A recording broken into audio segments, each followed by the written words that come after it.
Good morning. Welcome to NTD. Good morning. Here are our top stories. The U.S. determined to avenge American troops killed in the Iran-backed drone strike.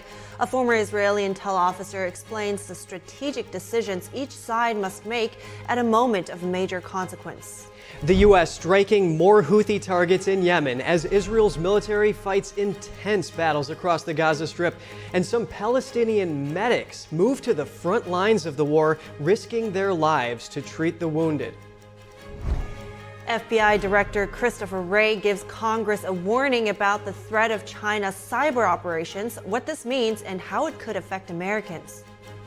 Social media CEOs grilled by Congress over the risks to young people on their platforms and the safeguards in place. Meta chief Mark Zuckerberg apologizes to affected families. More takeaways from the Senate hearing. The House passing a $78 billion bill with bipartisan support to expand child tax credit and provide tax breaks for businesses. More on what's in the bill and how Senate leaders are responding. The Federal Reserve holding interest rates steady in its efforts to combat rising inflation. We take a look at the numbers with the host of NTD Business. Skin is our body's biggest organ. How we should care for it from the inside out. A special segment with the host of Beauty Within.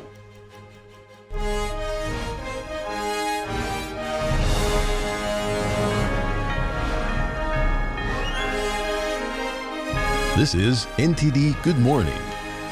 Live from our global headquarters, here are Evelyn Lee and Kevin Hogan. Welcome to NTD. Welcome and good morning, everyone. Today is Thursday, February 1st. Yeah, almost Friday. Hope you're having all a good week. And, clearly President Biden wants to avoid a wider conflict in the Middle East. But retired General Wesley Clark says if the U.S. responds quickly, Iran will realize that it can't escalate any further. That's right. Many do also say that Biden's challenges come from his stance of non-confrontation, but he did come into office trying to pull troops out of the Middle East. Yeah, well, in a think tank right now is saying that there's been a lot of Iran strikes now recently, whereas under the Trump administration, those military pressure and sanctions pressure led to a less Iranian aggression. Right. Hence, some analysts saying he should go back to that. But in our top news today, our developments on that front, the White House is now formally naming the Iran-backed group that killed 3 American troops in a deadly drone attack. It's also vowing to retaliate without undermining talks to get hostages out of Gaza. NTD's White House correspondent Iris Tao has more. The White House on Wednesday formally blamed a group called Islamic Resistance in Iraq for the Sunday drone attack in Jordan that killed 3 U.S. service members and injured at least 40. Here's what the White House said. Watch. We believe that the attack in Jordan was planned, resourced, and facilitated by an umbrella group called the Islamic Resistance in Iraq, which contains multiple groups, including Kataib Hezbollah. But the White House added that this was not the only group responsible for the many attacks on U.S. forces that have been happening in the Middle East throughout the past few months.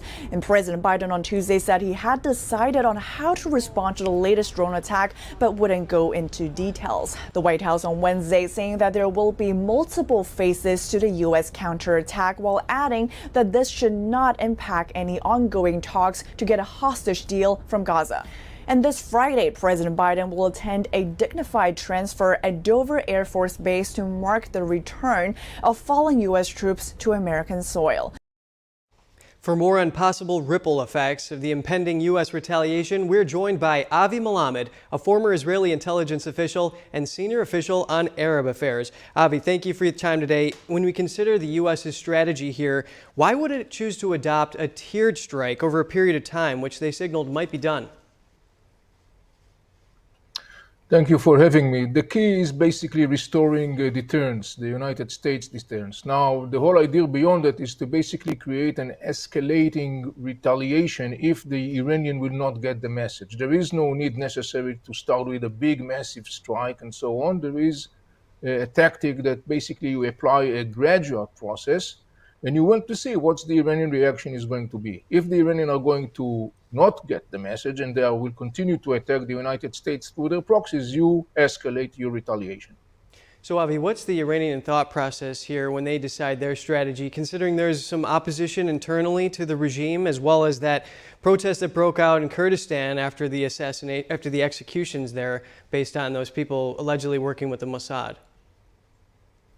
I think that the basic assumption with the Iranian regime is that there is going to be in American some sort of retaliation. I think that the retaliation is not going to be against Iranian soil, nor it's going to be against Iranian ships or any other assets that has an Iranian flag on top of it. However, I would say that the Iranians understand they have enough of assets across the Middle East that could be substantially damaged if the United States will decide to do that. And if it will happen, the Iranian will not necessarily retaliate. Will U.S. retaliation here affect the hostage deal that's going on between Israel and Hamas? No, I don't think so. In the end of the day, there are other things that both sides, Hamas and Israel, are calculating in that regard. Some factors in the region may try to play with that, by the way, including the Qataris, but I don't think the bottom line that this is something that really impacts the story of the deal between Israel and Hamas. Right, so what is Israel thinking now when it's looking on what the U.S. and Iran are doing here in this clash? Look, Israel hopes that once and for all, the world and particularly the American administration will internalize how dangerous the Iranian regime is. We see that every way, in every single moment. Iranian proxies are attacking the United States, killing soldiers. Iranian proxy, the Houthis in Yemen, are taking hostage the world economy. Hamas, Islamic Jihad, and Hezbollah are basically presenting a serious threat to Israel and also to their own people and to the stability of the region. This is a danger that has been evolving for a long period of time. Unfortunately, Western powers up until now delayed or did not really want to deal with the threat the Iranian regime is presenting. Every day that goes by manifests very clearly that not doing that, by not confronting the regime, that was a big mistake. Well, of course, you talk about the actual violence committed here. Iran-backed groups have attacked 160 times on U.S. bases in Iraq and Syria since October 7th. Now, when we look at the ripple effects that this may have, is there a way that the United States is going to be able to not attack targets in Iran, thus crossing that red line and still keep this contained? Yes, the answer is yes. Iran has a very significant assets across the Middle East. One of the most significant one is in Syria. This is a location, a compound called Imam Ali compound. This is a transition position that the Iranian built inside Syria to facilitate the movement of Iraqi militants and weapons and ammunition from Iraq to Syria, obviously in the service of the Iranians. There are other assets of the Iranian in Syria. They could be targeted, they should be targeted because they are part of the Iranian master plan to take over the region. I estimate that if there is going to be a US massive strike on those assets in Syria, Iran will have to swallow the bitter pill and to move on. All right, well, Avi Malamed, former Israeli intelligence official and senior official on Arab affairs, thank you. Thank you. Today, the U.S. carried out airstrikes against a Houthi drone ground control station in Yemen, destroying up to 10 drones that were preparing to launch. That's according to the U.S. Central Command. These strikes are the latest in a series of attacks on Houthi weapons before they're used to target international shipping lanes and U.S. warships in the region. A U.S. Navy ship also shot down 3 Iranian drones and a Houthi anti-ship ballistic missile in the Gulf of Aden. CENTCOM says no injuries or damage were reported. Earlier this week, a U.S. destroyer reportedly had a close call when a cruise missile launched by the Houthis came within a mile of the ship before being shot down. According to CNN, the USS Gravely used its close-in weapon system for the first time this year to shoot down the missile. And normally, missiles of this caliber are intercepted and destroyed at a range of 8 miles or more. The close-in weapon system is one of the final defensive lines a ship uses to shoot down incoming missiles. That's as Israel Defense Forces remain engaged in an intensive campaign across the Gaza Strip, reporting significant developments in northern and central Gaza. Amid the gun battles, Palestinian medics are risking their lives to care for the wounded near the front lines. NTD's Jason Perry has the latest on the war.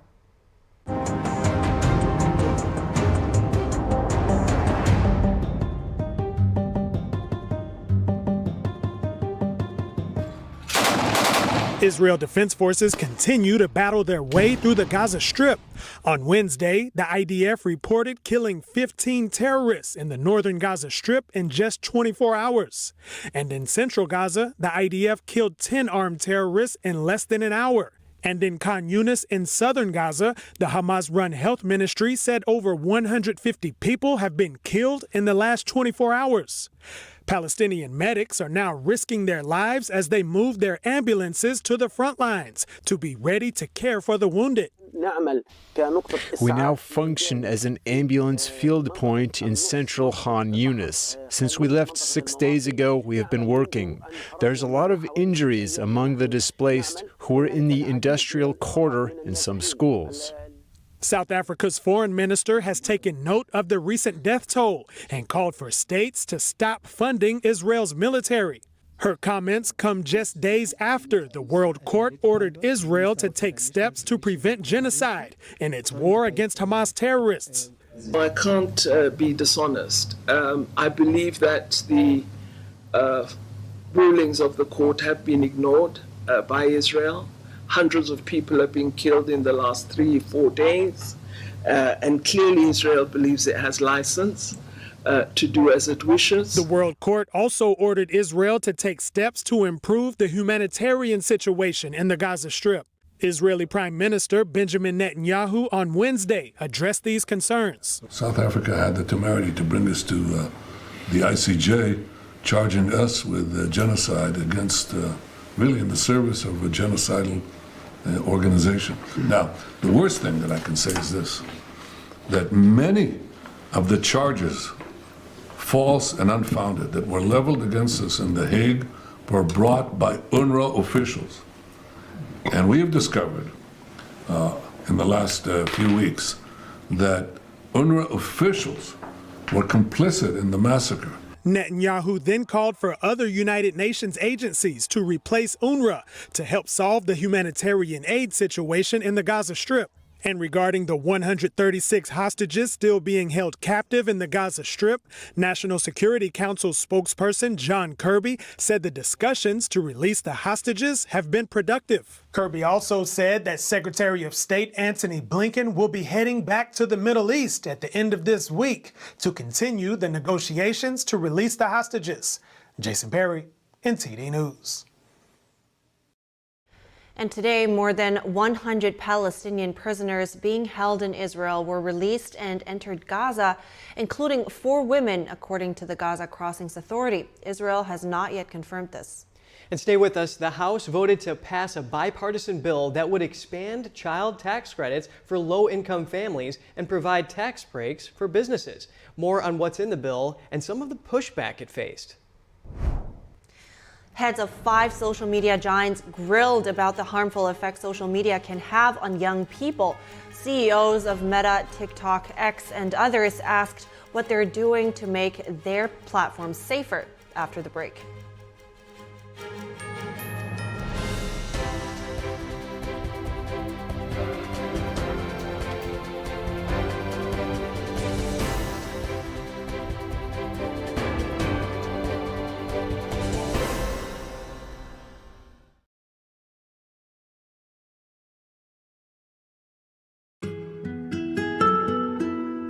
There's cultures that have been lost, but this culture hasn't been.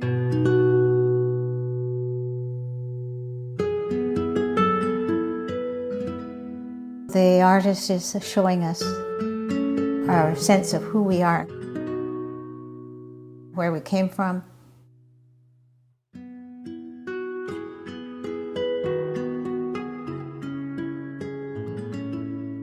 You look at his hat. His hat is knitted probably by a man because a man traditionally knitted the hats. That hat tells you the story of who this person is, what his place in the culture is, the animals around him. Everything's all contained in the messages in the hat. And the tool that he's carrying over his shoulder. This is a centuries-old tool that has been able to rework the mountains. Those traditions are invaluable, and if we don't honor those traditions, then we're rootless. The artist is showing us the value of maintaining our culture and respecting our culture.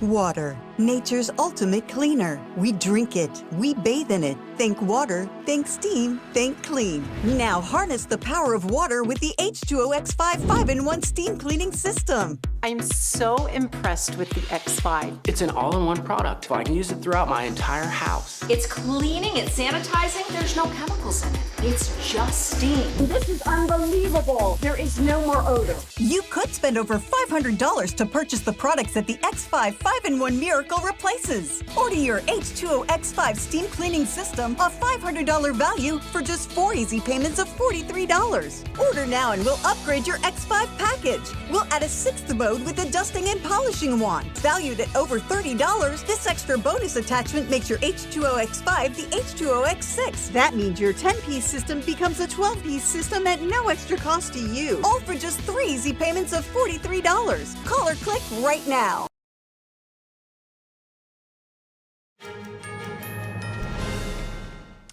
Good to have you back. The House last night passed a $79 billion tax cut package that would enhance the child tax credit for millions of lower-income families and boost tax breaks for businesses.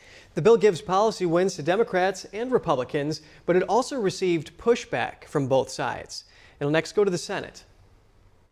The House passed the bill with broad bipartisan support in a 357-70 vote. It would increase the maximum refundable credit for families who owe little or no income tax. Low-income families with more than one child would receive the same credit for each of their children, but it wouldn't change the minimum earnings threshold of $2,500 needed to begin to claim credit, nor would it change the requirement that children must have Social Security numbers for their families to file for the credit. The Center on Budget and Policy Priorities, a left-leaning think tank, said that the bill could lift 500,000 children above the poverty line. The bill also aims to provide relief to businesses. Businesses could immediately deduct all their investment in research, machinery, and equipment. The deal would provide relief for those affected by disasters, including recent hurricanes, flooding, wildfires, and train derailments, and remove the current double taxation for businesses and workers, with operations in both the U.S. and Taiwan. But not everyone is on board with the provisions. For some Democrats, the tax credit expansion wasn't enough. Congresswoman Rose DeLauro said she voted against the bill because she believes it provides billions of dollars in tax relief for the wealthy and pennies for the poor. It is a mockery of who representative government works for. This bill delivers massive tax cuts for the biggest corporations, while denying middle-class families the economic security they had under the expanded monthly child tax credit. For some Republicans, the tax credit expansion was going too far. Conservative think tank The Heritage Foundation says the bill rejects the principles of successful pro-family welfare reform. They said any potential growth from the business provisions would be insignificant, while the family benefits would weaken welfare work requirements. It's welfare by a different name. The bill will now move to the Senate. Senate Majority Leader Chuck Schumer said he supports the bill, but hasn't confirmed when it would come to a vote. Senator Mike Crapo, who'll lead the Senate GOP response, said he wants the bill to go through a committee where it can be revised before being voted on. Some of the biggest names in tech were confronted on Capitol Hill yesterday about the harmful effects social media can have on young people. Senators grilled the heads of Meta, TikTok, and other social media companies about what's being done to make their platforms safer. NTD's Jeremy Sandberg tells us more. Parents held photos of their loved ones allegedly harmed by social media as the CEOs of Meta, TikTok, Snap, Discord, and X testified before the Senate Judiciary Committee Wednesday. Their constant pursuit of engagement and profit over basic safety have all put our kids and grandkids at risk. Meta CEO Mark Zuckerberg at one point apologized to affected families under pressure from Senator Josh Hawley. No one should have to go through the things that your families have suffered. And this is why we invested so much and are going to continue doing industry-leading efforts to make sure that no one has to go through the types of things that your families have had to suffer.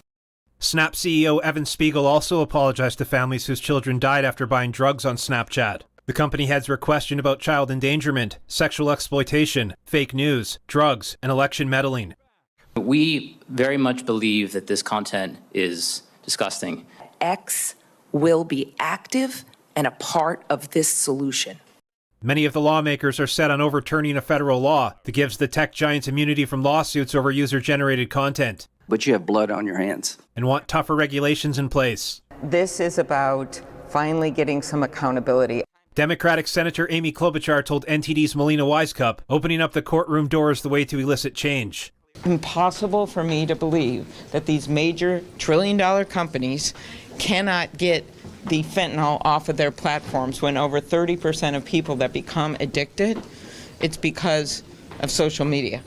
TikTok CEO Shou Chew was grilled over the company's connection to the Chinese Communist Party through its parent company ByteDance and the amount of access and influence the platform grants. Senator John Cornyn stated there's a reason why TikTok is not allowed on government devices. Because this data can be mined and then be used by artificial intelligence to target individuals. There's no question that the Chinese Communist Party try to target, for example, members of Congress and their families. Alphabet's CEO was not called to Wednesday's hearing. A Pew Research Center poll found over 90% of U.S. teens use YouTube. Around 60% used TikTok. Jeremy Sandberg, NTD News. And to learn more about the big tech and the online child sexual exploitation crisis hearing, let's bring on Andrew Selepak, a social media professor at the University of Florida. Professor Selepak, thank you for coming on the show. Actions speak louder than words. CEO Zuckerberg apologized for the suffering his company has caused those families, but have we seen enough of an effort to mitigate those harms? Well, I think the Zuckerberg robot is getting better at expressing human emotion. But I don't think that means that Facebook or Meta is going to be doing much anytime soon. They haven't demonstrated the ability to really make any changes. And as we've seen from internal documents, they know that making any changes could hurt their bottom line, and that's not what they're attempting to do. So you're saying that money is the reason. What's at stake for them? Well, a lot of different things. I mean, it depends on what issue we're talking about. We know that Meta's concerned that they're losing young people to TikTok. We know that Meta's concerned with their bottom line, that if they don't keep people on the platform, making it addictive, they see less advertising. If people see less advertising, that means less profit for them. Bottom line is that it all really comes down to money. It's not about building community. It's not about connecting people. Zuckerberg's not one of the richest people in the world because everyone just wants to give him money for the great things he's done to build communities across the planet. He's made his money by advertising. Very interesting perspective. So what was that claim brought about by these purported internal documents that Meta values teen lives at $270 all about? Well, that's a bit misleading because it's basically teens globally in terms of how much advertising they're consuming, the profit that they make off of those teens based on who's being targeted. And the reason why that's a bit misleading is obviously teens in poorer countries aren't worth as much to Facebook and Meta. Teens here in the United States are worth more. It's just sort of teens on average. But it is kind of placing a value on the head of users starting when they're very young. And that $270 average is for young people across the world, not necessarily specifically here in the US, where Meta has determined that American children are worth more. Okay, thanks for clearing that up. And I will point out here, lawmakers are frustrated. Senator John Kennedy of Louisiana is saying you're on the foothills of creepy, alleging that they track people who aren't even Facebook users. And he's saying that our technology is now outpassing our humanity in the interests of all this. Now, Florida House has just passed a bill that would ban social media platforms for kids under 16. Is this a big deal, and is this going to draw the attention of national policymakers? What we've seen is when states attempt to do patchwork legislation, there's always going to be issues. Something as simple as if a teen lives in a nearby state, Georgia, Alabama, and they cross into Florida, what happens then? So this patchwork legislation being attempted by the states is going to run into a number of issues, and then it's going to have to go through the courts as well. Even if it was possible to limit kids from using and creating accounts, it doesn't mean that kids can't get onto their parents' phones, their parents' computers, continue to use platforms, continue to use YouTube. So it's this patchwork attempt to make a change makes it very difficult for us to really see any major differences. Okay, just in 30 seconds here, Andrew, really like what you're saying. Are lawmakers satisfied with the testimony of these tech execs? And if not, what are they going to do about it? I don't think they were satisfied. I also don't think they're going to do anything. One of the big things in the piece that just aired, John Cornyn talking about TikTok and the dangers of TikTok, the government could ban it. I mean, and they're just not doing it. There's a lot of just sort of grandstanding in these meetings and not enough things actually being done. Okay, Andrew Selepak, social media professor at the University of Florida. Thanks for coming on. Thank you. Well, a highly unnerving feeling, of course, putting such a number value on people's or teenagers, each teenager like that. But of course, they probably knew exactly what they were doing when they did that too. That's how they see him, And then a mother, even afterwards, was saying that the apology she got from Snapchat after her son died from buying a fentanyl-laced pill on there was fake. And these lawmakers are really upset because it's so hard to sue these social media companies because of that Section 230 law. Very interesting. All right, we're heading to a quick break. Two presidential hopefuls compete for union votes. Former President Trump and President Biden hold back-to-back meetings with union leaders, both expecting to go head-to-head in the general election. Stay tuned.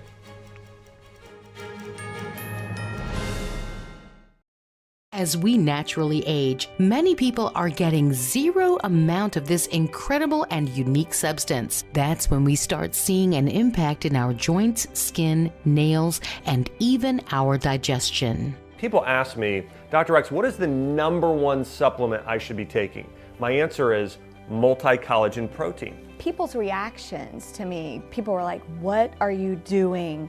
What is going on? You look amazing. You have a glow about you. What makes Ancient Nutrition Multi-Collagen stand out from other brands? 10 types of collagen. It's grass-fed, pasture-raised with vitamin C and probiotics. It's proven to reduce exercise-induced joint discomfort as early as day 1 and reduce joint discomfort rapidly, continuously, and persistently. It improves the appearance of crow's feet after 4 weeks and improves skin tone after 8 weeks. And it promotes hair thickness, growth, and a reduction in hair breakage. It has transformed everything from my hair. Like, my hair was starting to kind of just, come out, and I don't have that anymore. My skin feels amazing. Call the number on your screen and find out how to get a free bottle when you order, plus free shipping and our 30-day money-back guarantee. And as a bonus, we will include Dr. Josh Axe and Jordan Rubin's revolutionary book, Multi-Collagen Makeover, free with your order, plus free shipping and free returns. I have implicit trust in Dr. Axe because the plan worked. I'm living proof of it. This is the collagen protein that is backed by clinical studies. It's what my family uses, it's what I use, and I know you're going to benefit in a big way as well. Love the results or get your money back. This special TV offer is not available in stores. Call the number on your screen or go online now. All right, I'm at the house, and I'm gonna head inside. Okay, come on, this door. I'm in the house. What do you see? Let me check the den. There's nothing in the den. Let me check the kitchen. There's no one downstairs, it looks like. Wait, what was that? I don't know. Let me head upstairs. What do you see? shut this bathroom door? No. Oh, What? It's not here. What do you mean? The gun's not here. What? Where is it? Oh my God. What's going on? Cam. Oh my God, what's going Cameron, are you in there? Open the door. Cam, please, please, open the door, Cameron. Come on, Cam.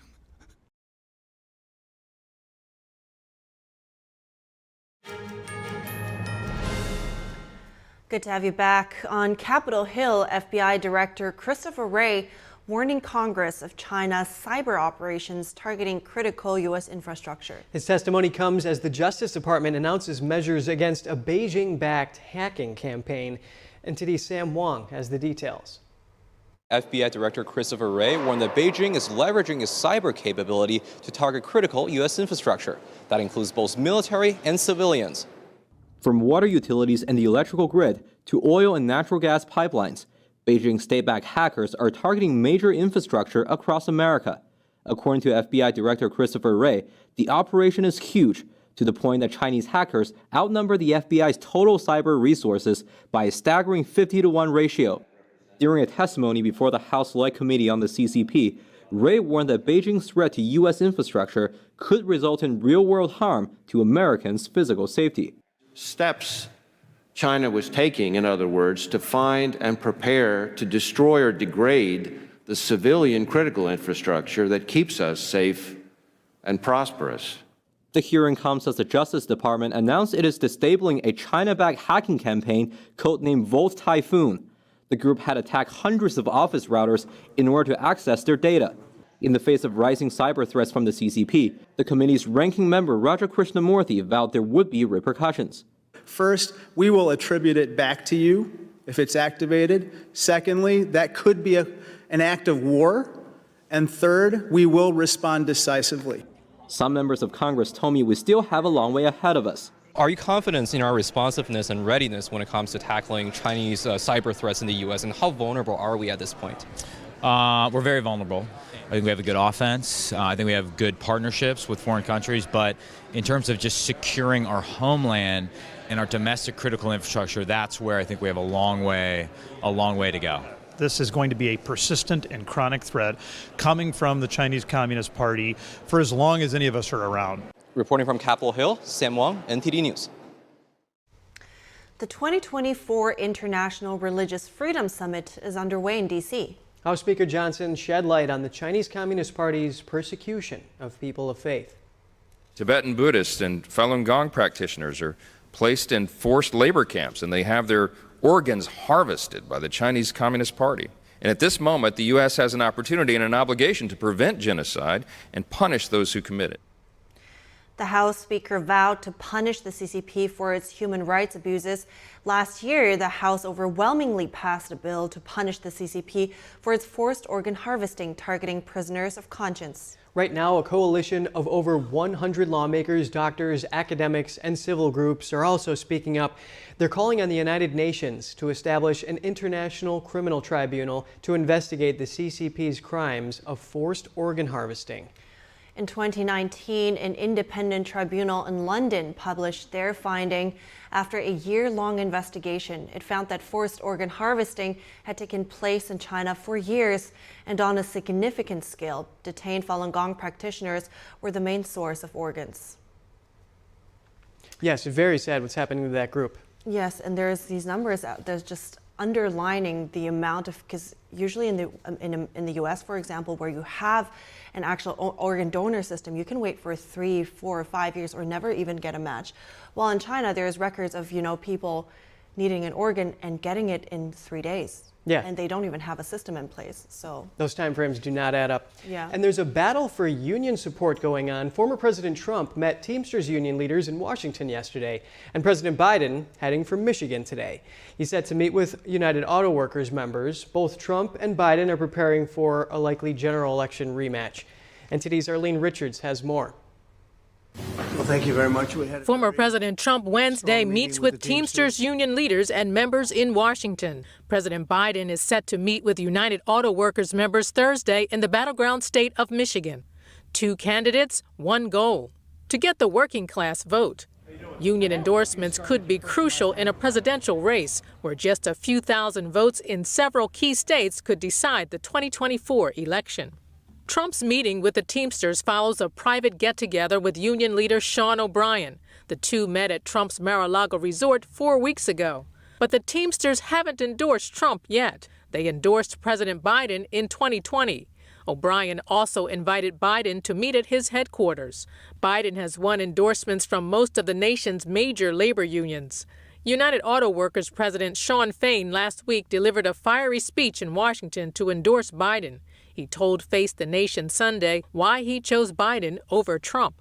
President Biden has always bet on the American worker and stood with the American worker, and he proved that during this presidency. In his speech last week, Fain said Trump stands against everything we stand for. But the UAW was slow to endorse Biden, despite his joining striking auto workers last September. It is unclear when Biden will meet with the Teamsters. Arlene Richards, NTD News. A mega donor backing Trump has also given major donations to independent presidential candidate Robert F. Kennedy Jr. Some polls have shown Kennedy siphoning votes from President Biden in a general election matchup against Trump. Mellon banking fortune heir Timothy Mellon gave $10 million to a pro-Kennedy super PAC in the second half of 2023. That's according to disclosures to the Federal Election Commission. He had previously given the group $5 million in April last year. Mellon's donations to a pro-Trump group followed a similar pattern. Mellon gave a $5 million donation to MAGA Inc. in April 2023 and gave another $10 million in the second half of that year. Political analysts say Kennedy's bid could take votes away from Biden and Trump in critical states. A December Reuters Ipsos poll showed that Kennedy could draw more support from Biden than Trump. And President Biden is looking vulnerable on immigration in a recent Bloomberg poll. In 6 of the 7 swing states polled, the percentage of voters who said immigration is the single most important issue went up. Over 60% of voters in that poll see Biden as at least somewhat responsible for the illegal immigration problems at the southern border. 30% blamed the Trump administration. And a recent Harvard Caps Harris poll found that 35% of respondents ranked immigration as the top issue facing the nation, with inflation coming in at second at 32%. The president last week vowed to use expanded authority to shut down the southern border. That is, if Congress passes a bipartisan deal linking immigration security measures to aid for Ukraine and Israel. In Georgia, Governor Brian Kemp signed a new bill into law yesterday defining anti-Semitism. The measure requires state agencies and departments to consider the definition when deciding if an alleged act was motivated by anti-Semitic intent. The law allows prosecutors to add anti-Semitism charges onto crimes against Jewish people or places. Kemp expressed gratitude for the bill's passage, saying Georgians proudly stand with their Jewish brothers and sisters today and every day. Georgia now joins over 30 other states that have adopted the definition of anti-Semitism set by the International Holocaust Remembrance Alliance. The Georgia governor likened the new measure to one he signed in 2020, allowing more penalties for crimes motivated by a victim's race, religion, or other factors. And up next, the Federal Reserve leaving interest rates unchanged. What this means for your wallet, and are rate cuts on the horizon? More streaming services are looking to crack down on password sharing following in the footsteps of Netflix. We get the details from the host of NTD Business after this break.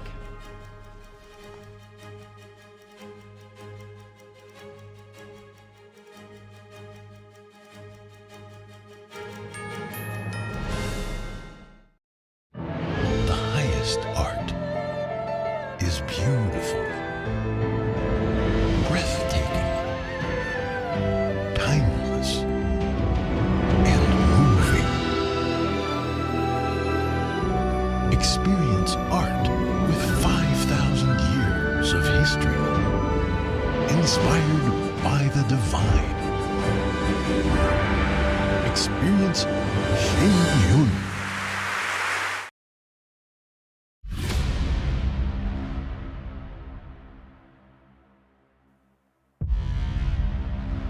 What was the process of actually putting this all together? Many, many hours of finding the right camera angles and watching it.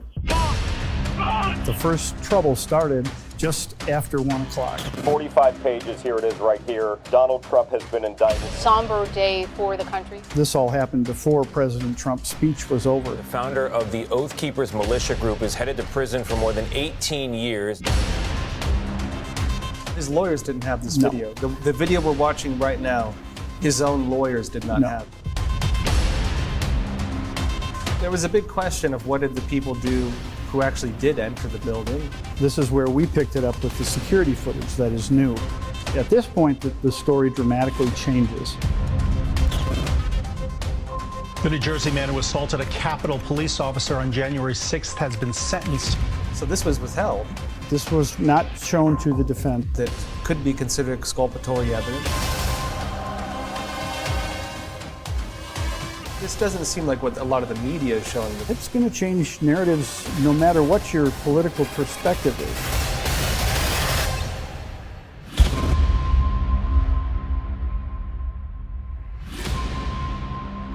What we're after is the truth.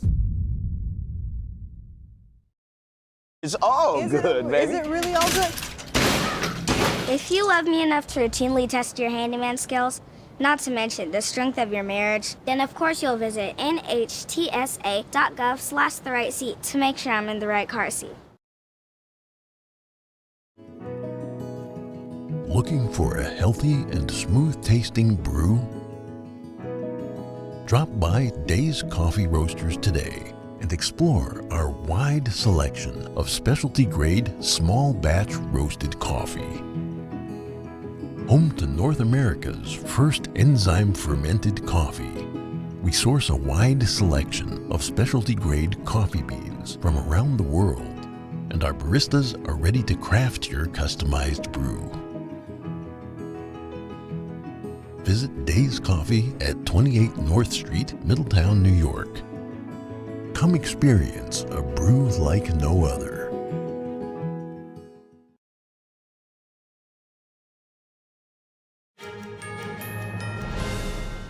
Good to have you back. We have NTD Business host Don Ma with us now to discuss the Federal Reserve's rate decision. For the fourth time in a row, the Federal Reserve left interest rates unchanged on Wednesday. Don, give us the highlights of the meeting.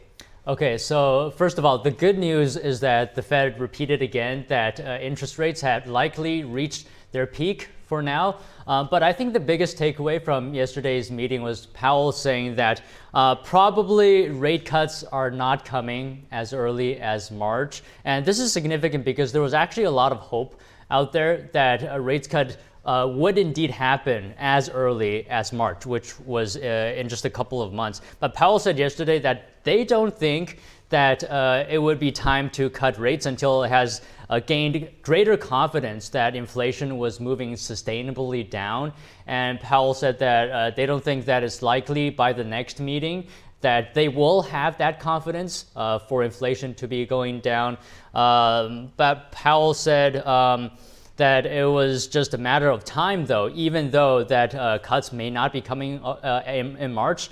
It was only a matter of time before they do come. But nevertheless, traders yesterday seems like gave up bets on a March cut, and now they're betting on a potential May rate cut. Right. So, but later than expected. So, what was the market's reaction to that? Yeah, so stocks tumbled Wednesday after the Fed indicated that there's not going to be rate cuts. The Dow closed down, NASDAQ, S&P 500, all closed down. Seems like markets having a bit of a knee-jerk disappointment in reaction to that news, that there's no clear guidance on when rate cuts are coming in the short term. Traders, though, continue to see that Fed policy in terms of rates will be ending in the year around the 4% range. Right now, we're at around 5%. So in order for that to happen, the Fed needs to cut rates at a 25 basis point each time, starting in May, for it to reach around the 4% target. But, investors should probably expect higher for longer because we're not close yet to the economic data where the Fed would like to see to give them confidence to cut rates. Right, and Fed Chair Powell said that the economy is doing pretty good right now. He notes that 4% unemployment rate is just below 4%, but he said looking ahead that economic growth is going to moderate a little bit. But next topic, Don, what's up with Disney? Okay, so on that front, Disney is ready to begin banning password sharing on its streaming service. So in an email to Hulu subscribers yesterday, Disney said it will start limiting sharing accounts outside of your household beginning March 14th. So Hulu, Disney Plus, ESPN Plus have user agreements forbidding users from impersonating someone else by using their username or password. And all three user agreements were updated last week. This is after Netflix made a similar effort last year and saw an increase actually in subscriber count. Interesting. Wow. Many people will lose their access to those free accounts now, but of course a business decision from Disney's side. So anyway, thank you so much, Don Ma, host of NTD Business. Thank you.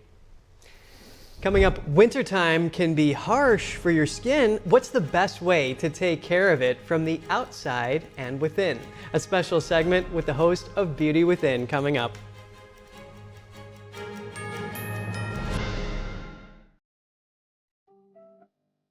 This is such a gentle painting, so beautifully portrayed. A group of people reading together in this simple, everyday-looking living room. A young girl reading along with an adult, a grandparent sitting in the lotus position, a businessman in his typical suit. You see all those people, they look like they have quietly settled down there. And you as a viewer, it looks like you've just stepped in the door. You can't see what it is they're reading, so you're a little bit curious and you're kind of invited to walk in. This harmonious feeling is not by accident. It is the very subject of the work. The book they are reading is the main text of Falun Gong, which is an ancient Chinese spiritual discipline in the Buddhist tradition. At the core of Falun Gong are the values of truthfulness, compassion, and forbearance. Unfortunately, the practice is banned in China, where the artist resides. Thousands have been killed for their faith.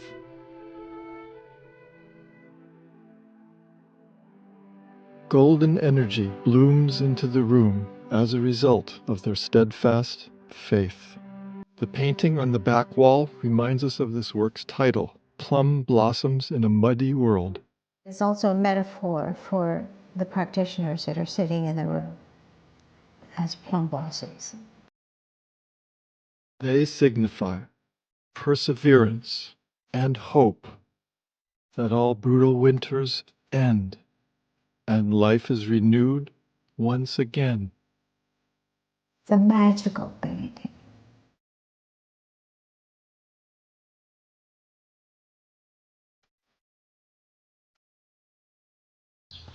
All right, I'm at the house, and I'm gonna head inside. Okay, come on, this door. I'm in the house. What do you see? Let me check the den. There's nothing in the den. Let me check the kitchen. There's no one downstairs, it looks like. Wait, what was that? I don't know. Let me head upstairs.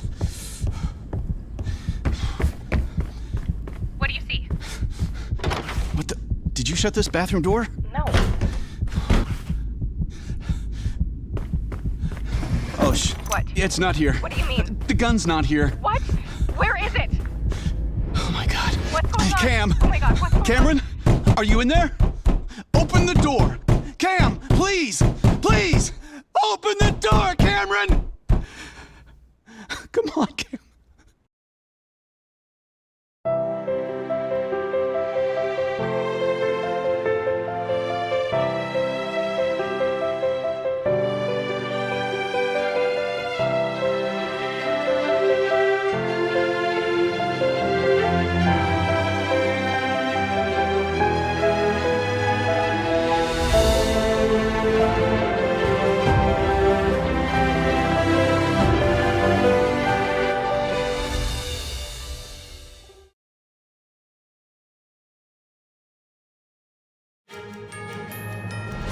morning and welcome back. I'm here with Felicia Lee. She is the host and producer of the YouTube channel Beauty Within. She's also running a Beauty Within shop, which is a skincare shop, and she has brought us some really exciting things today for us to try out. So thank you so much for joining us today this morning. Thank you for having me. Yeah, so first of all, let's take it from the very top, okay? How do I actually know what kind of skin type I have? Because that's what I will basically base everything I will do off of, right? Right, so there's 3 main categories of skin type. It's something that we're genetically born with, so we can't necessarily change it. There's dry skin, normal skin, and oily skin. So those are the 3 main categories. And we can shift and change between either one of them on the spectrum. But dry skin is categorized by, obviously, drier skin. It has minimized pores. There's not a lot of excess sebum going on, and you'll realize that you feel a bit tight and you need a lot of products to kind of nourish and moisturize.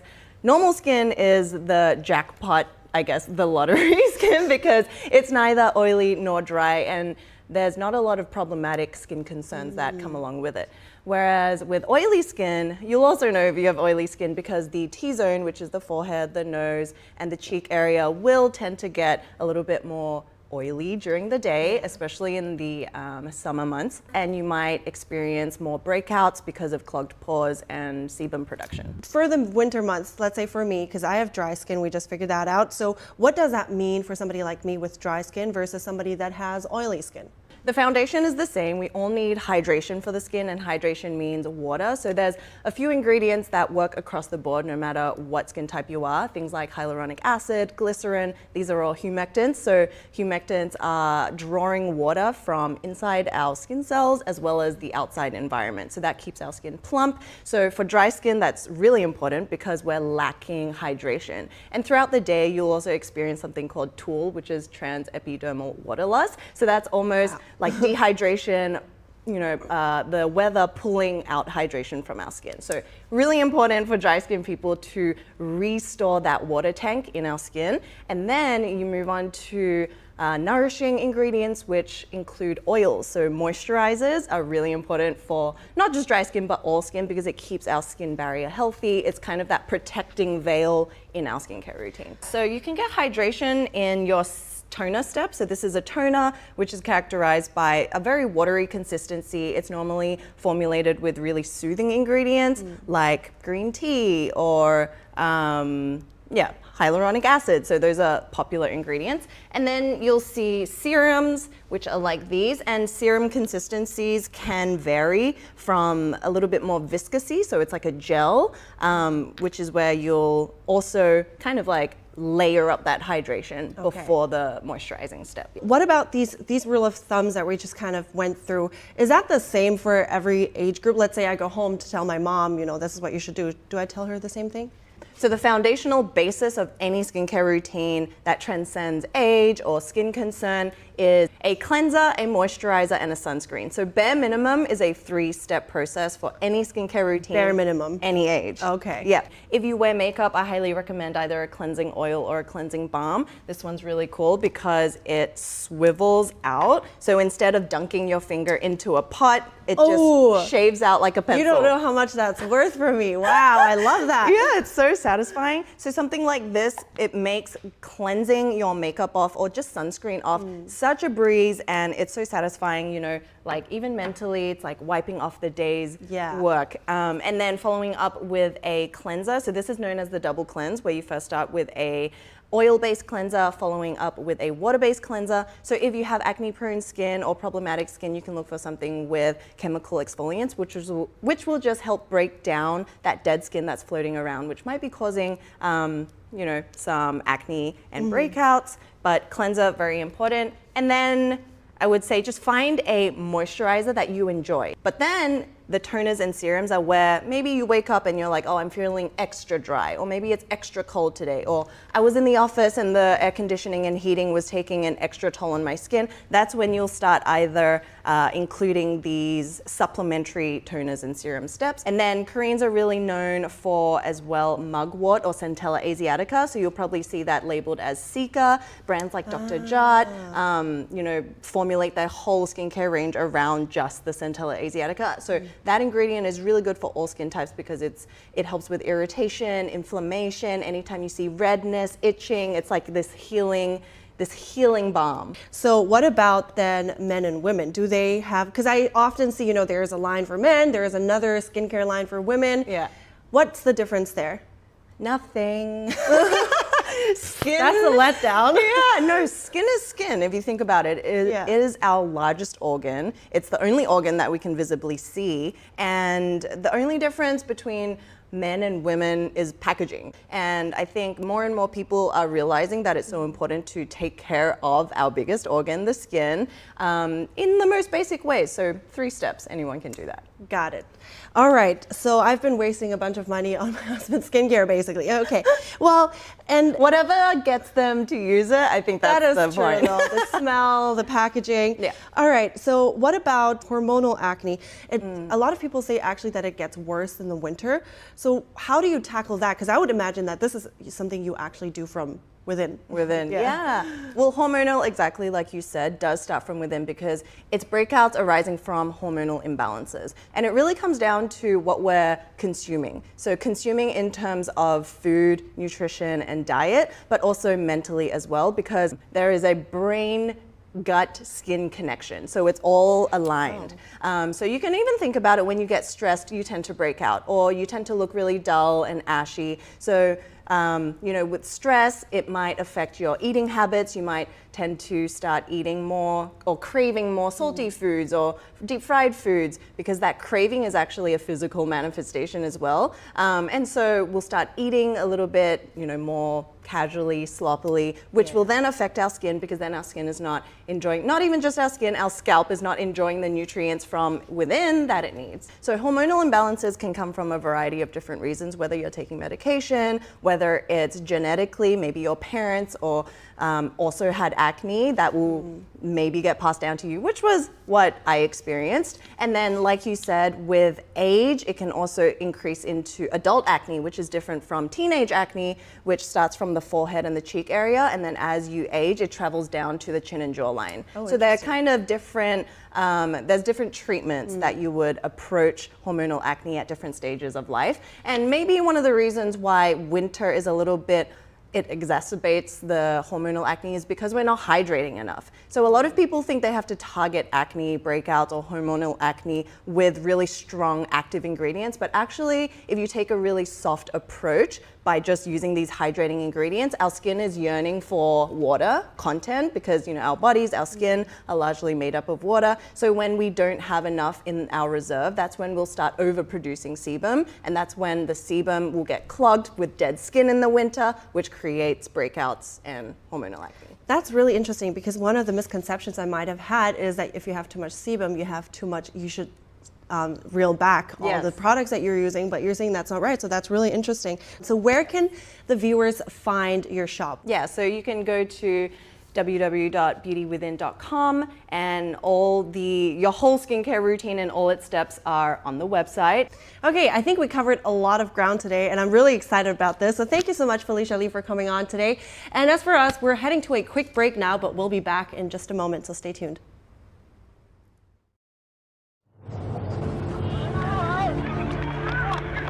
There are real consequences to controlled media.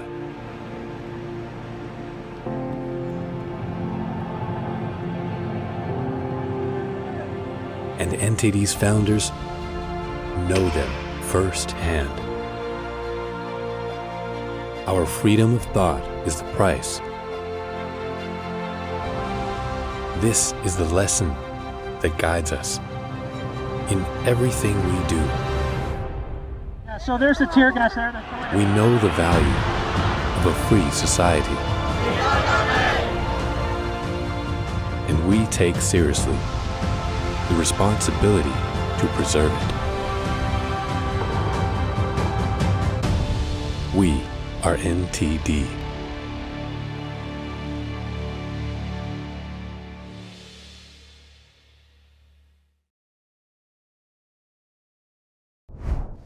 Good morning. Welcome to NTD. Good morning. Here are top stories. FBI Director Christopher Wray gives Congress a warning about Chinese hackers who are targeting critical U.S. infrastructure. More on those threats and how Americans could be affected. A heated hearing on Capitol Hill. Senators accuse social media executives of having blood on their hands for failing to protect children. Plus, what senators tell NTD about Chinese-owned TikTok. The House passes a tax bill with sweeping bipartisan support. It includes policy wins for both Democrats and Republicans. More on what's in the bill, designed to help low-income families and businesses. And French farmers close in on Paris as they continue their protests over rising costs and green regulations. That's as similar demonstrations spread across Europe. Also in Pennsylvania, a man has been charged with beheading his father and posting a politically charged and highly graphic video online. California hit by one storm and bracing for another. One community is coming together to prepare for torrential rains and possible flooding. Sea otters are the unexpected hero in a study about eroding marshlands. Find out the critical role they play in solving an environmental problem when we get there.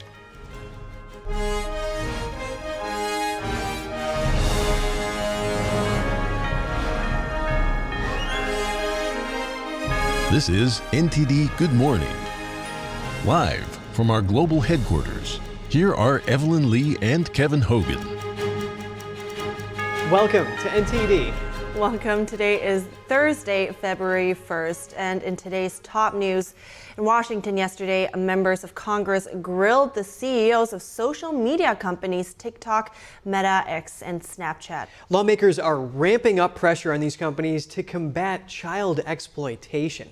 NTD's Melina Wisecup has more from Capitol Hill. Concerns are mounting that social media platforms aren't doing enough to keep kids safe online. The bipartisan nature of this topic was on full display. Usually at hearings, we see a lot of friction between Republicans and Democrats, but today all of this pressure was directed at the witnesses themselves. One example of this was when Senator Josh Hawley pressured the CEO of Meta, Mark Zuckerberg, to stand up and apologize to the families of the victims of child and drug trafficking. Now, while this hearing was focused on all of the social media platforms, on multiple occasions, senators pointed to the unique challenges with TikTok, which is owned by a Chinese company under the direct influence of the Chinese Communist Party. TikTok has become a, quote, platform of choice for predators to access, engage, and groom children for abuse. China-based employees of your company have repeatedly accessed non-public data of United States citizens. Why should you not be banned in the United States of America? Senator, I disagree with your characterization. Many of what you have said, we have explained in a lot of detail. I am deeply concerned about the collection of data, information. And here in the U.S., you look at what it is spreading, the challenges, the children that have lost their lives. It's completely unacceptable.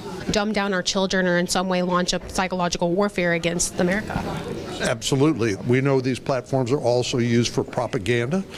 And on that note of propaganda, Senator Tom Cotton made a fierce display of this when he asked TikTok CEO over and over again to acknowledge an ongoing genocide in China. Listen to this. Is the Chinese government committing genocide against the Uyghur people? Actually, Senator, I talk mainly about my company, and I'm here to talk about what TikTok does. Yes or no? You're here to give testimony that's truthful and honest and complete. Yes. Are you scared that you'll lose your job if you say anything negative about the Chinese Communist Party? Now, there are several bipartisan bills to address the issues with TikTok and other social media platforms, but they oftentimes face roadblocks here in Congress, with advocacy groups speaking out against the implications it could have for free speech and censorship. One senator telling me bluntly, these companies have too much influence in the halls of Congress. Reporting from Capitol Hill, Melina Wisecup, NTD News. Also in Washington on Capitol Hill, FBI Director Christopher Wray warning Congress of China's cyber operations targeting critical U.S. infrastructure. His testimony comes as the Justice Department announces measures against a Beijing-backed hacking campaign. NTD's Sam Wong has the details. FBI Director Christopher Wray warned that Beijing is leveraging its cyber capability to target critical U.S. infrastructure. That includes both military and civilians. From water utilities and the electrical grid to oil and natural gas pipelines, Beijing state-backed hackers are targeting major infrastructure across America. According to FBI Director Christopher Wray, the operation is huge, to the point that Chinese hackers outnumber the FBI's total cyber resources by a staggering 50-to-1 ratio. During a testimony before the House Select Committee on the CCP, Wray warned that Beijing's threat to U.S. infrastructure could result in real-world harm to Americans' physical safety. Steps China was taking, in other words, to find and prepare to destroy or degrade the civilian critical infrastructure that keeps us safe and prosperous. The hearing comes as the Justice Department announced it is disabling a China-backed hacking campaign codenamed Volt Typhoon. The group had attacked hundreds of office routers in order to access their data. In the face of rising cyber threats from the CCP, the committee's ranking member Raja Krishnamurthy vowed there would be repercussions. First, we will attribute it back to you if it's activated. Secondly, that could be an act of war. And third, we will respond decisively. Some members of Congress told me we still have a long way ahead of us. Are you confident in our responsiveness and readiness when it comes to tackling Chinese cyber threats in the U.S., and how vulnerable are we at this point? We're very vulnerable. I think we have a good offense. I think we have good partnerships with foreign countries, but in terms of just securing our homeland and our domestic critical infrastructure, that's where I think we have a long way to go. This is going to be a persistent and chronic threat coming from the Chinese Communist Party for as long as any of us are around. Reporting from Capitol Hill, Sam Wang, NTD News. And Wray's statement is what many deemed as his darkest warning on China yet. So to dig deeper into what this could mean, we bring in Adam Savitt. He is the director of the China Policy Initiative at America First Policy Institute. Good morning, Adam. It's good to see you. So first, in light of that, what do you think Americans should be taking away from that strong message? The absolute bottom line they should be taking away is that China is seeking to supplant us as the world's foremost superpower. And if we leave any vulnerabilities open, they will exploit it. So yes, with cyber warfare, they are on the first layer trying to disrupt our military assets that are already in the region that would respond in the case of a Taiwan invasion. So that's our troops and our planes and our ships in places like Guam, Japan, and South Korea. But zoom back, and that's mostly what this testimony was talking about.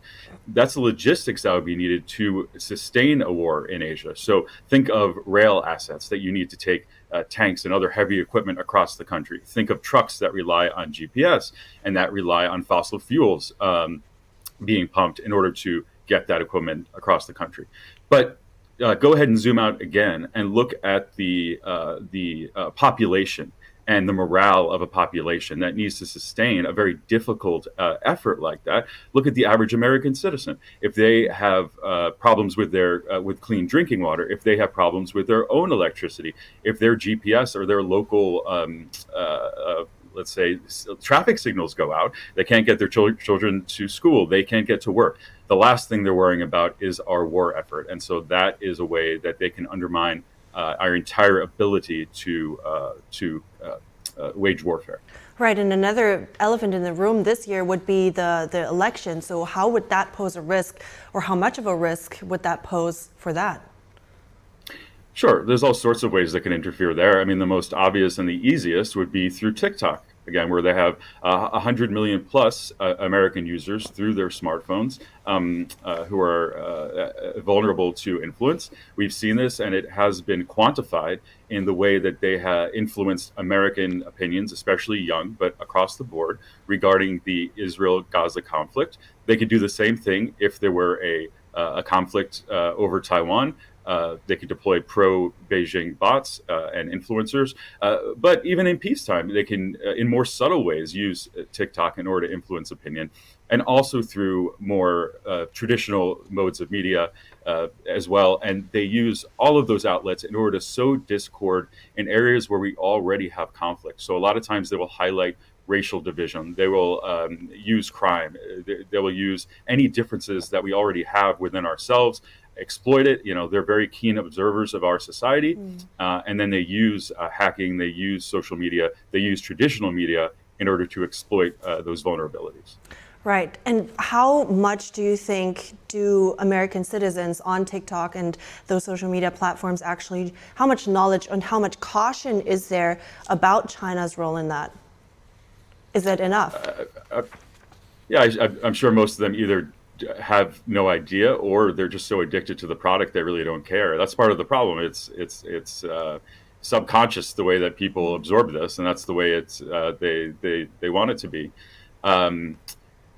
Right. So yeah. Sorry, because we're really tight on time here, so I want to move on to the next question for a couple seconds. So Wray said, Christopher Wray said that if the U.S. would take every one of its cyber agents and intelligence analysts, the U.S. that is, and focus them exclusively on the China threat, then China's hackers would still outnumber the U.S. by 50-1. How significant do you think this incredible imbalance is when it comes to the U.S.'s ability to counter that threat? It's a scary number, and I'm sure it's absolutely real. What he said, though, and here's the genius of the American system, he said, once you take into account private actors, corporations or individuals, other talented people on this side of the ocean, we do outnumber them, or at least our capability, our skills outnumber them. And the other thing is that, the offensive capability in cyber warfare of the CCP is indeed intimidating, and it should be, and we need to prepare. But you know who the most effective offensive cyber warfare practitioners are? It's the United States. And this is something that's not fun to talk about, but we need to have the phrase mutually assured destruction back in our lexicon. We don't want to talk about this. This is something we talked about in the Cold War with nuclear weapons, but this sort of attack is at that level of seriousness where it could undermine the basics of our society day to day, where we need the CCP to know we have the ability and the willingness, if it comes down to it, to respond in kind. Understood. Very interesting insights. Thank you so much, Adam Savitt. I appreciate it. Thanks a lot. And the House last night passed a $79 billion tax cut package that would enhance the child tax credit for millions of lower-income families and boost tax breaks for businesses. The bill gives policy wins to Democrats and Republicans, but it also received pushback from both sides. It'll next go to the Senate. The House passed the bill with broad bipartisan support in a 357-70 vote. It would increase the maximum refundable credit for families who owe little or no income tax. Low-income families with more than one child would receive the same credit for each of their children. The bill also aims to provide relief to businesses. Businesses could immediately deduct all their investment in research, machinery, and equipment. But not everyone is on board with the provisions. For some Democrats, the tax credit expansion wasn't enough. Congresswoman Rose DeLauro said she voted against the bill because she believes it provides billions of dollars in tax relief for the wealthy and pennies for the poor. It is a mockery of who representative government works for. This bill delivers massive tax cuts for the biggest corporations while denying middle-class families the economic security they had under the expanded monthly child tax credit. For some Republicans, the tax credit expansion was going too far. Conservative think tank The Heritage Foundation says the bill rejects the principles of successful pro-family welfare reform. The bill will now move to the Senate. Senate Majority Leader Chuck Schumer said he supports the bill, but hasn't confirmed when it would come to a vote. Senator Mike Crapo, who'll lead the Senate GOP response, said he wants the bill to go through a committee where it can be revised before being voted on. Coming up, farmers in France step up their protests, demanding higher incomes and fewer regulations. The protests are now spreading across Europe, with more and more farmers joining in ahead of an EU summit in Brussels. And a Pennsylvania man was arrested in an apparent beheading. The man allegedly murdered his father and posted a video online after. What authorities say about the grisly crime. Parts of California under flood evacuation warnings as the state braces for stormy weather. See one community joining together to prepare for the onslaught.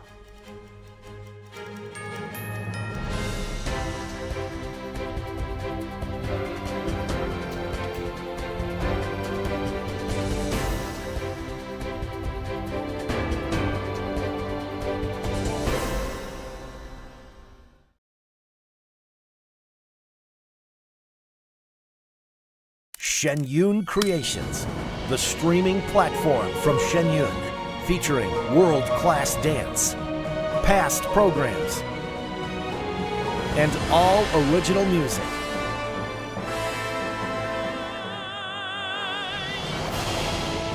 Masterclasses, behind the scenes, comedy, and more. Explore ShenYunCreations.com. The tempting online world is encroaching on our campus. Is unplugging cables and confiscating phones the solution to protect our children? No, we just need a clean multimedia platform. Join Ganjing Campus to leverage premium channel features, professional development courses, and kindness event toolkits tailored for teachers. Build a truly positive and interactive classroom community. Foster a pure and delightful learning environment for children. The shining gem of New England. This delightful seaside city of Newport is one of the most beautiful places in the state. Today, we bring you here as we meet with our friends and fellow musicians from the Hermitage Piano Trio. As a team, they have garnered multiple Grammy Award nominations with their breathtaking performances. Oh, wow, I did not think this instrument can make that sound, right? The pandemic made this reunion even more special. Three of us, we like it because we feel music the same way, so... Don't miss us on the next episode of Piano Talks.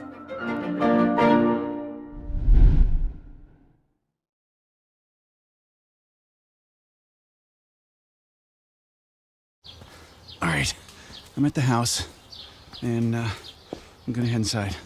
Okay, come on, this door. I'm in the house. What do you see? Let me check the den. There's nothing in the den. Let me check the kitchen. There's no one downstairs, it looks like. Wait, what was that? I don't know. Let me head upstairs. What do you see? What the? Did you shut this bathroom door? No. Oh, What? It's not here. What do you mean? The gun's not here. What? Where is it? Oh my God. What's going on? Cam. Oh my God, what's going Cameron, on? are you in there? Open the door. Cam, please, please, open the door, Cameron. Come on, Cam.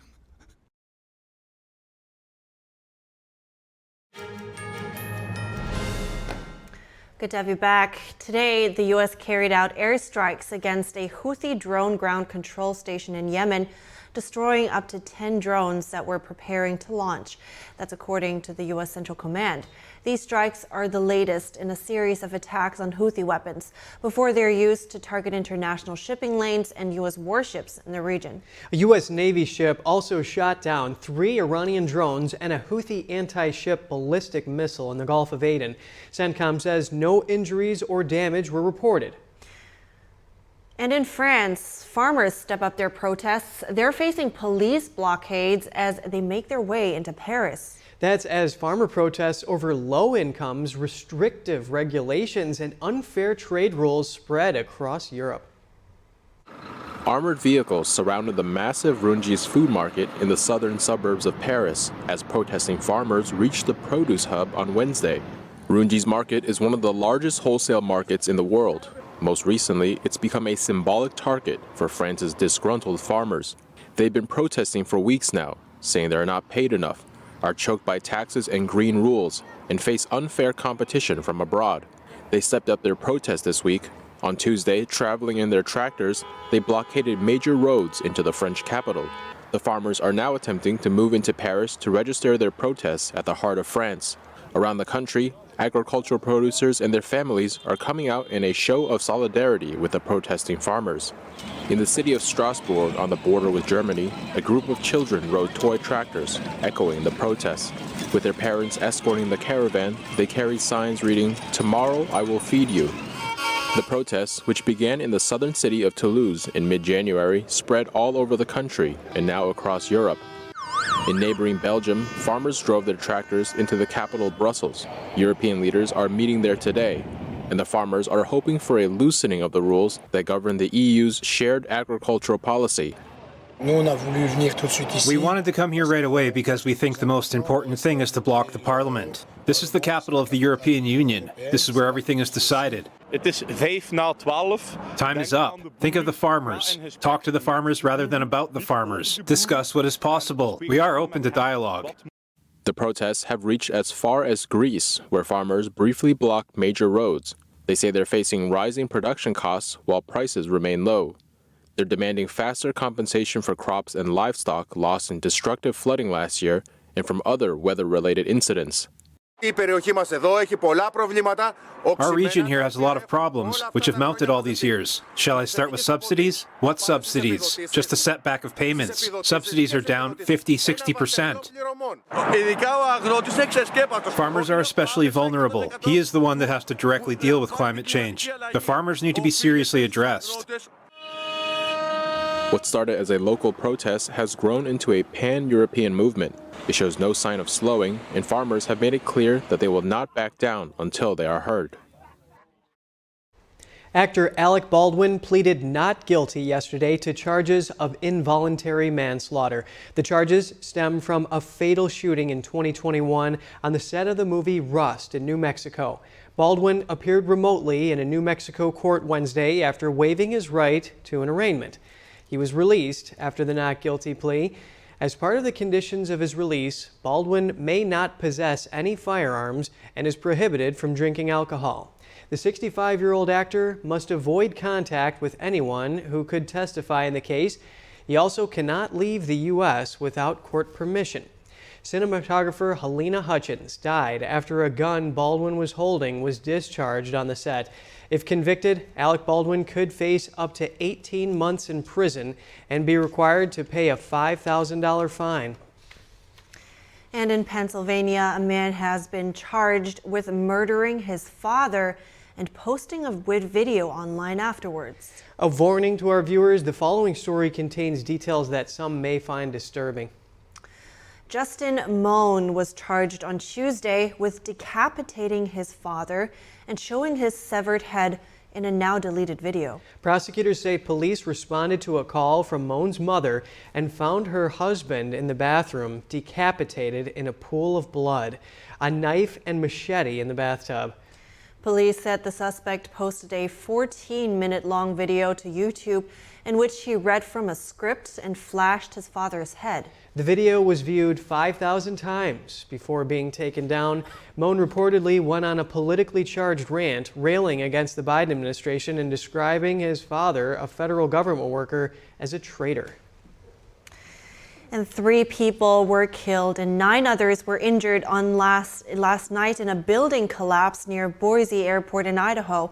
City officials say the cause of the collapse is still unknown. A privately owned hangar under construction collapsed on airport property, officials said. It happened around 5 p.m. local time. A Boise Fire Department official called the incident catastrophic. He said first responders found a hectic scene and worked to rescue the victims. Of the 9 survivors, 5 are reported to be in critical condition and are receiving care at hospitals. The name of the 3 people killed have not yet been released. Authorities say OSHA representatives are on the scene investigating the possible cause and that there was no impact on Boise Airport operations.